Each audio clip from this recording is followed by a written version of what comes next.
Magandang araw po sa inyong lahat mga kababayan at welcome back dito po sa Pinas News Review at eto nga mga kababayan na natakot na sila. Aba, the Junior sobrang natakot na bulaga BP Sara matinding babala sa kanya. Nako, yan po mga kababayan ang ating alamin at bibigyan ng reaksyon sa video ito. Pero bago po natin simulan yan mga kababayan, palike naman po at pasubscribe sa video ito mga karibin natin. Malaking tulong po yan. Maraming salamat po. At eto nga, bago po natin i-play yung video, eto pasadahan po natin itong mga nagte-trending na mga balita dito po sa social media. At eto nga mga kababayan, no? Ito, unahin na po natin tong si President Bongbong Marcos Jr. Dito po sa kanyang sinasabi, ito, pasok PBBM, banata na naman natin to. Sabi po kasi dito, buong taong bayan ang katotohanan. Lahat ng mga aligasyon na dumating dahil sa flood control, maraming nagsasabi, bakit wala pang nangyayari? Bakit wala pang nangyayari? Bakit ang tagal ninyo? Namimili lang yata kayo kung sino yung i-prosecute ninyo. Namimili lang daw mga kaubayan kung sinong ipoprosecute mga kaubayan. Tingnan natin, diba? Let's analyze yung sinasabi niya. Sino po ba ngayon ang pinangkakasuhan? Sa ombudsman, sa NBI, di ba? Na mga nagsasalita dito po sa flood control na ito. Mayroon po bang kaalyado nila na kinasuhan? Mga kaubayan? Diba? May nakulong na ba sa mga kaalyado nila na mga magnanakaw? Wala naman Ang lahat ng inaasunto mga kaubayan, ang lahat ng mga kinakasuhan ay yung mga nagsasalita at nagkikriticize, nagwi-witness dito po sa flood control na ito. Kaya pinagloloko tayo nito . Ngayon, nandito na at dahan-dahan lumalabas ng katotohanan. At Teka lang, hindi lumalabas Dahan-dahang natatakpan na naman, natatahuban na naman po mga kaubayan yung katotohanan. Diba? dahan-dahan na. At ang pinakamaganda, kung talagang may kaso, kung sila ba naman ay walang ginawang mali, ay lalabas naman yan sa pagsusuri ng paghusga. At kaya naman, Mahirap lumabas ang katotohanan sa administrasyong ito kasi puro pagtatakip ang ginagawa . ito na yung mga ang hinihingi sa amin ng tao. Alamin nyo, ilabas ninyo lahat ng katotohanan. Ito ang aking ngayong ginagawa. Hindi pa Wala kayong ginagawa. Sa totoo lang, di ba? Wala kayong ginagawa. Ang ginagawa lang ninyo, pagtakpan, ipagtanggol, depensahan ang inyong mga sarili. Hay nako. Ito pong naging komento ng ating mga kababayan patungkol dyan. Sabi po ni Ross De Los Santos, sabihin niya na si Saldico daw ang magnanakaw, aray ko. Okay? Bakit, sabi dito na bakit po pinabayaan na yun? Bakit pinabayaan mo kung talagang hindi ka kasama? Correct. Si Romualdez at Saldico lang, yan kasi sabi na Pinky, walang overall mastermind king, no? Magsalita si BBM, feeling niya, lahat tayo, kagigising lang, correct. Baka siya lang ang kagigising, no? Bangag pa tayo, kaya na, yung pinsan mo, bakit wala pa kaso? Yan ang sinasabi natin mga kababayan, no? Pagkaalyado nila, kailangan malaman ng walang kaso-kaso mga kababayan, pero pag ikaw ay nagkikriticize sa gobyerno, mabilis pa sa alas 4 mga kababayan. Anyway, ito pa po mga kababayan, pasadahan din po natin to, no? Ito pong si, teka lang, unahin na natin tong si, ito sa pang video, no?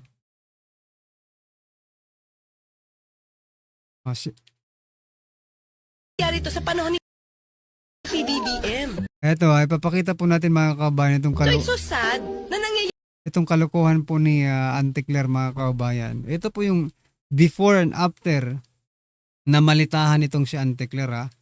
Nung hindi pa siya namamalitahan, ito po yung mga sinasabi niya mga kababayan. so sad na nangyayari to sa panahon ni PBBM. So I hope, di ba, sana ito makita ni PBBM. Daan ng korupsyon. Yes, I agree. Ang MIF oras na makuha niya ang kopya ng bill. Ay, talaga? Siyempre, Teka kasi lang, hindi niya nababasahin? May pirma na lang siya, basta-basta? urgent nga. Urgent. No. O, Urgent. di ba? Dito, binabatikos niya si President Bongbong Marcos Jr. kasi pumipirma lang sa gaan na hindi binabasa ang mga content, yung batas, mga kababayan. Pinipirmahan lang. Binabatikos na Anticler, mga kababayan. No? Pero, nang siya na po ang naupo, hindi na po natin narinig yan na nagsalita. Sa bagay, siya po ay sinusulduhan ng gobyerno. Buwis ng taong bayan ang binabayad sa kanya, mga kababayan. O, eto na siya ngayon nang namalitahan na. One day later. Namayat ako dahil nga puro Sweet sa na nila, no? 3 days. Sweet si... Mawa naman. For 3 days. Nakalimutan ko na yung mga Kaya sinabi. na nga nakakita nga ako ng steak. Namayat talaga ako. Diba? What I'm trying to point out dito, mga kababayan, Claire Castro, no? Claire Castro, ang prinsipyo ni Claire Castro ay ganito, no? As long as kikita siya, mga kababayan, kasi sino ba naman ang papayag na araw-araw ka magsinungaling, di ba? Araw-araw kang mag-research, no, na paano atikihin yung mga Duterte, di ba? O, yan po ang trabaho ni Castro. Nung namalitahan na siya, nakalimutan na ang lahat, mga kababayan. Ibig sabihin, yung prinsipyo ng hinayupak na ito ay ganito lang. Kung meron kang ganito, ako, pwede mo lahat ipagawa kay Castro. Ay ka siguro kumain ng tae, mga kababayan, ay gagawin ito. Magkaganito lang, di ba? Oo. Ito po, mga kababayan, ang sabi ng ating mga kababayan patungkol dyan. Sabi po dito, Kalord daw. Ay, nako, Claire Castro, nagmukha ka ng piso. Ang lapad kasi. Ayan na. Pastilan na. Nahungitan sa diay ning tiguanga. Ayan, yung matanda daw, no? Nasubuan rin. Ayan, mga kababayan. Sabi po dito ni Joseph, nanalo siya. Natakot niya si BBM. Ngayon, friend na sila. Natakot niya si BBM. Ayan, Ngayon, iba na tapalan na ng maleta. Iba nga. Kaya nga nang nakita natin, no? Iba talagang nagagawa ng maleta, mga kababayan. Kaya hindi na tayo magtataka kung itong NBI, itong ombudsman, no? Yung iba pang mga ahensya ng gobyerno ay very, prosigido, no, na gumawa ng kaso, manggipit sa mga nagkikriticize, no, dito po sa administrasyong ito. Dahil nga, ito, Anticler is the very best example na kung bakit nila ginagawa yon. Because of what? No? Papaisip ko lang, bakit ba ginagawa nila to? No, bakit ba nila ginagawa to? Dahil nga po sa maleta, mga kababayan. Anyway, ano pong masasabi niyo dyan, mga kababayan? Just comment down below. At eto pa, no, mga karibin natin, ako, eto, nakakahiya dito si BBM,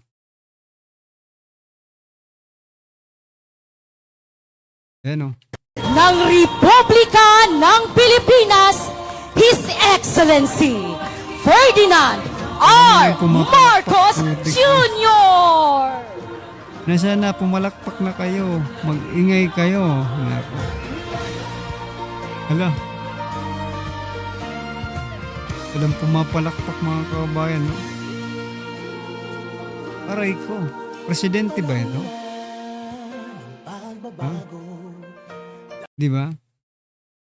Mga kababayan natin. Mute lang natin. Baka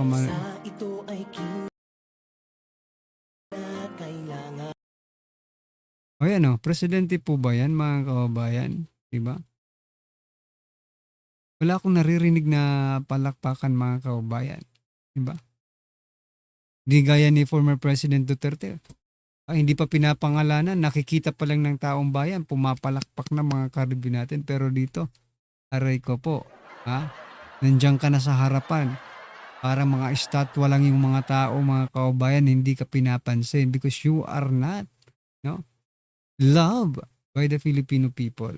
Yan lang po ang gustong ipakita dito mga kababayan. Kaya naman pala magne-negative 13 ang hinayupak na ito. Alright, at ito pa nga mga kababayan, ito pasadahan naman po natin tong isang journalist ito si no? Broadcast ba ito? Si Christian Isguera. Ayan mga kababayan. Ito sabi niya po dito, alam nyo, isa po sa mga pinakamalaking epekto nitong kahayupan ni Duterte, kahayupan talaga, nung mga panahon na iyon, ang laki ng epekto sa ating konsensya bilang Pilipino. Malaki talaga ang konsensya kasi para sa amin kaming mga naniniwala sa mga Duterte. Tayong mga Duterte supporters, no? Even if you are not Duterte supporters, maybe you will agree sa sasabihin ko mga kababayan. Tama ka, no? Napakalaki po ng epekto ng konsensya bilang Pilipino. Bakit? Dinala niyo sa ibang bansa yung taong, alam mo, na yung nagparamdam sa inyo na secured kayo. Diba?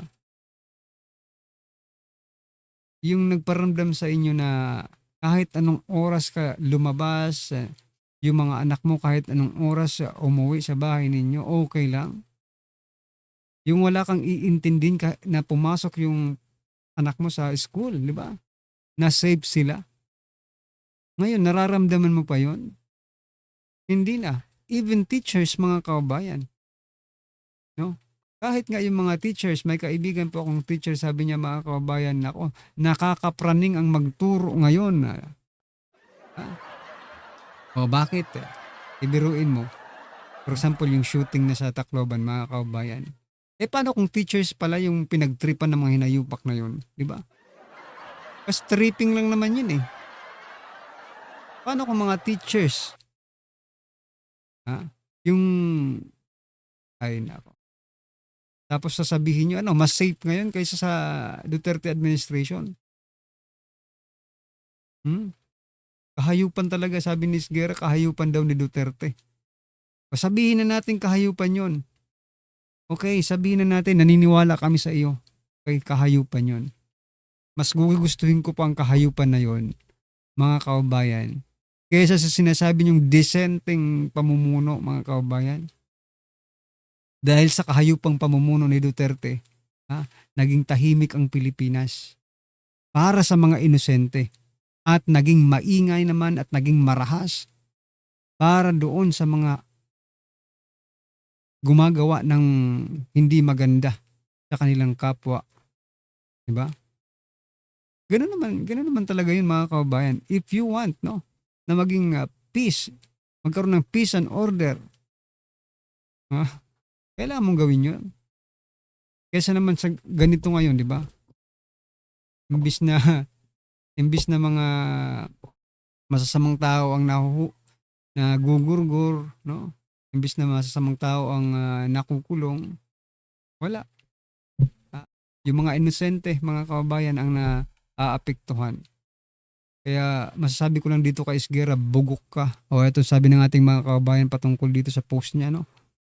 So, sabi po dito ni Apren, we are thankful with the program of Duterte, especially war on drugs. One of the reason of this program was to save the lives of the young generation to stop abusing drugs. Ayan mga kababayan. Sabi po dito ni Hala, buwaya kang dako.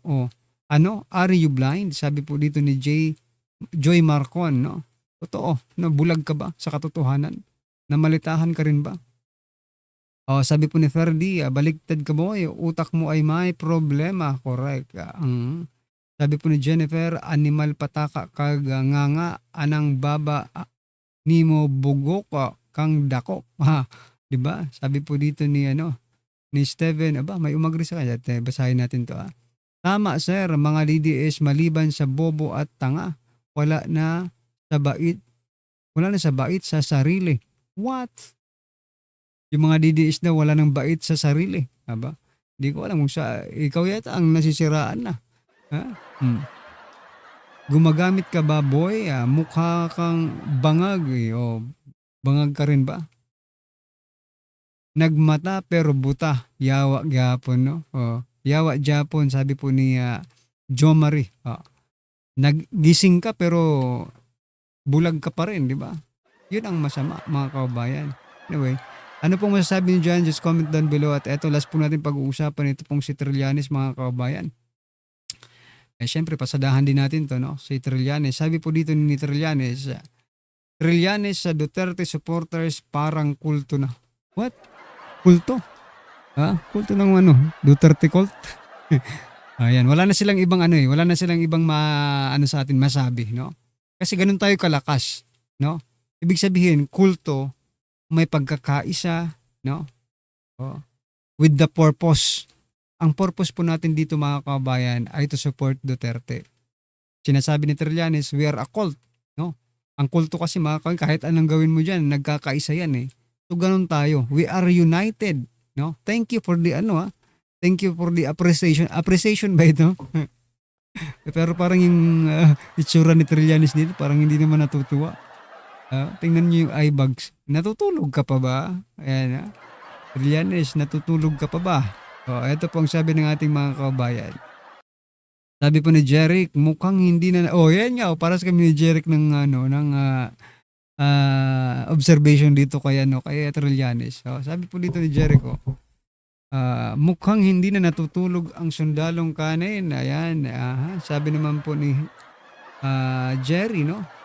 Bakit pinagtatanawanan ng marami? Halos lahat tawa reaction. Wala na. Walang magsiseryoso dito kay Trillanes. Kala ko ako lang ang nakapansin. Maraming nakapansin sa mata ni Trillanes. Sabi pa po dito ni Nino, no? Obvious na takot ka. Correct. May paglalagyan ka rin, no? Sabi naman ni Marvin, pag lumamang heart like sa react, kakampi kami sa'yo. Oo nga eh. Pag lumamang yung heart at like sa na reaction, kakampi kami sa'yo, pero malabo yan. Tingnan nga natin yung sa ba makita to dito. Yung, eto, tingnan nyo mga kababayan, yung 22,000. Yung nag-like, 13,000. Yung galit, 478. Yung nag-heart, 218. Ako, napakalaki po ng agwat. 22,000 mga kababayan ang naghaha kay Trillanes. Anyway, ano pong masasabi nyo dyan mga karibin natin? Just comment down below. At eto, pasadahan na po natin yung video. Nako, sabi po dito mga kababayan, the Junior, sobrang natakot na bulaga. BP Sara, matinding babala sa kanya. Ito, General Macanas ng The General's Viewpoint. Pasok, Sara. Magandang araw mga kaibigan. Magandang Bigyan araw, natin ng reaction opinion Mhm. itong Facebook reel posted by CB Julius Hata. Speech ito ni BP Sara pagbisita niya sa Sarangani. Nako. Yung mga kaliwat kanan na isinasampang kaso sa kanya, sabi niya, wala tayong magawa eh, malakas ang administrasyon. Dawat-dawat na lang ta, ibig sabihin, tanggapin ko na lang. Tanggapin Kaya na lang, makabalos gid ko niyan eh.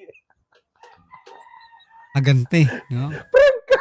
Maghintay kayo, makabalos, magkiganti ako sa inyo. May oras yan. Pag narinig ito ng Tikler, ano na naman, pakinggan natin ha. Buwang susok naman yan. Ikaw kining ako, dawat-dawat na lang kaniyon. So, may laban mo mo sa administrasyon. Correct. Porta, kusyan kaayo, tanan kaso, ay kuan, ibuligaw sa imuha. So, kanina po, dawat-dawat lang yun niya po ang. Tanggapin na lang. Pero, Kapalos ganin ko. Patay. kabalos Yan na kayo pag makaganti yan. Ha? Di ba? Duterte. Sabi po dito sa comments mga kabayan, sabi po ni Hermena, go BP Sara, is napi salute to you. God is always with you all the way. Fighting for what is right and just. Ayan mga kabayan. Sabi naman po dito ni Marisa, palaban na talaga ngayon si BP Sara. Ikaw ba naman? Ilang taong ka nang tinitira, ilang taong ka nang dinudurog, mga kababayan, hindi ka palalaban. Okay. Tama, pagsubok lang ni Lord into sa mga Duterte, correct? Sabi po dito, go, go, go, Madam BP Sara, our 2028 president. Tapang babae yan, sabi po ni Eduardo. Yan mga kabayan. Sabi po ni Edwin, ang agila ng Wahab nagalit na. Laban Mama Sara. Oh yes, dapat isugjod ta mga babae. Sabi po ni ni Deborah. Makabalus lang gihapon ta, BP Sara. Sabi niya, BP Sara, hilak na pod Anticlair. Oo nga, iyak na naman to mamaya mga kababayan sa Anticlair dito sa mga ni BP Sara, no? Duterte. Duterte. Kuya lang.